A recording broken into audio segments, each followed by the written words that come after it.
Boniteter og brøker. Venner. Vi står her av to grunner. For det første for å heie på forhandlerne fra Norsk Skogfinsk Museum, som etter uendelig trenering og utvalg skal møte Kulturdepartementets folk for å prøve å få brakt prosessen for et nytt museumsbygg videre. Vi skal vise dem at de har folk i ryggen. Og for det andre så vil vi vise byråkratene at vi finnes. Vi er her. Vi følger med, og vi husker. Vi skal ikke la et politiserende embetsverk med tunnelsyn få fortsette treneringa. I alle fall ikke uten at vi skal gjøre det synlig for all verden.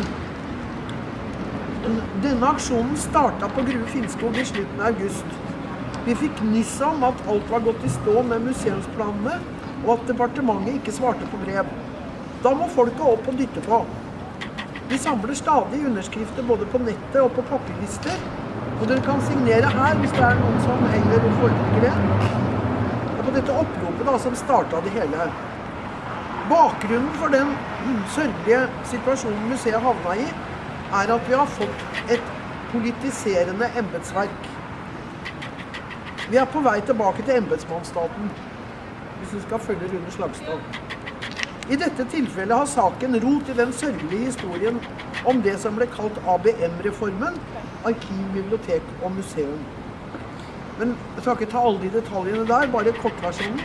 Det er en kreativ byråkrat i Kulturdepartementet, reiser til kontinentet, kommer tilfeldigvis over en modell for sammenslåing av bibliotek, arkiv og museer på statlig nivå. Bibliotekmeldinga som var under arbeid ble brått omgjort til en ABM-melding. Og det oppstod et felles direktorat som funket dårlig. Svak ledelse, revna veldig fort, nedlagt, opp som en løve og ned som en skinnfell. Den kreative byråkraten og arkitekt for dette luftslottet var direktør Stein Segerov. Det som er igjen av sentraliseringsbyggverket hans er museumssektoren. Alt som kan slås sammen, skal slås sammen. Små skal legges inn under store. Men denne politiserende byråkraten synes å tro at et minoritetsmuseum må være det samme som et mini-museum. Så han har bestemt seg for at NSM skal legges inn under Anno, som er egentlig det gamle fylkesmuseet Hedmark.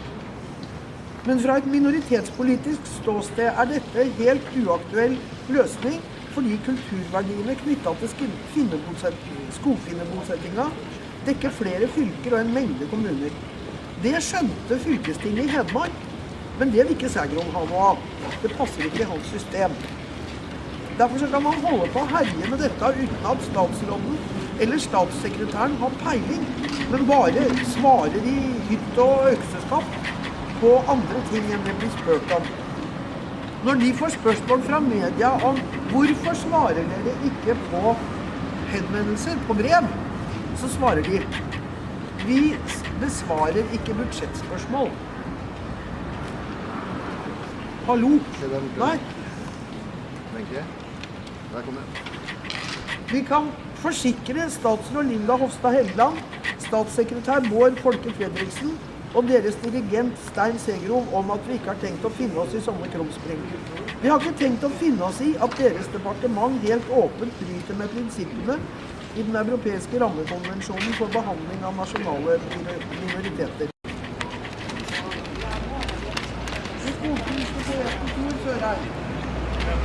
Ja, jeg skal lese et dikt skrevet for anledningen.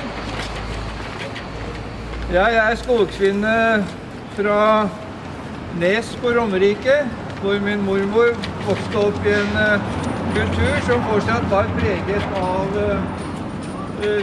den finske kulturen. Og jeg har skrevet en tekst som heter «Ingen visdom uten museum». Da fiskeren fra Midtbu ved Høversjø i Huddalen så at det sto en mann inne på land og viftet med øksa, rodde han inn og oppdaget at mannen silblødde fra beinet. Og da måtte fiskeren fra Midtbu gjøre det han var god for. Han fant ei linfille som trolig var dynket med urter, og la dem over såret. Og så stanset blodet. Nede i bygda hvisket folk om at finnen der oppe ved Høversjø hadde trolldomskrefter. Han kunne kaste sykdom og død over folk og fe, men at han også kunne stanse blødninger, det var det mange som ville lære. Men da rodde fiskeren fra land med et vennlig smil. Du må lære å kjenne både de onde og de gode kreftene. Da Gedron fra Myrvika, som kunne sette smarer i skogen, stikke kattiser i vannet og spille sin egen vals på fela, kom ned til suppestasjonen på Årnes i trange tider hvor folk sto i kø for å overleve, passerte han raden på vei opp til gryta. Still deg bakerst i køen, din filesliker, var det noen som ropte. Men Gedron svarte rolig, det står noen der fra før. Da eventyrkongen Asbjørnsen rekket foten ved Gjermåa under ulvejakta, krabbet han opp til Berteltokenhavs hytte. Og hun kunne fortelle at dette var ulvens hevn. Men som segnekjerring visste hun råd. Hun helte brennevin på hevelsen mens hun sang «Jeg rev meg en gang gjennom et le». Så fikk hun sorte foler bred. Så satte jeg kjød mot kjød og blod mot blod. Til å bli beitemark for dyra gikk jeg ærefull arv. Slik etterlot skogfinnene seg et lappeteppe gjennom skogen. De kjente til fattigdommen i jordhytta, den djupe freden under rognetreet og saunasalligheten. Skritt for skritt ble de ført inn i manntallet og etter hvert i storsamfunnet. Det går et sus fra Savelaks skoger til Stokkebåtene på Røgdensjøen. Siden har det skjedd en folkevandring fra Finnskogen til Tippevika, fra skog til skrog, fra Rya til Ryenkrysset. Det finnes mange korsveier i livene våre, hvor vi må prøve kreftene, hvor vi... Poikipeli, poikipeli, poikipeli, poikipeli, poikipeli, poiki nok nå.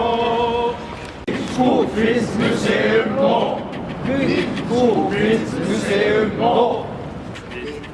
Du raske gutt, om et hold eller to blir brutt, glimter et nytt i ditt øye, straks det får glans av det høye.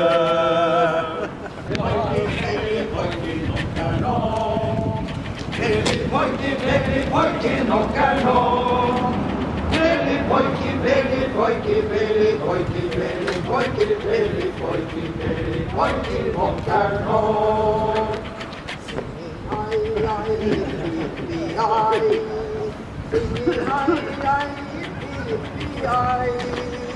Singing ai ai, yippee yippee ai ai, yippee yippee ai ai, yippee yippee ai.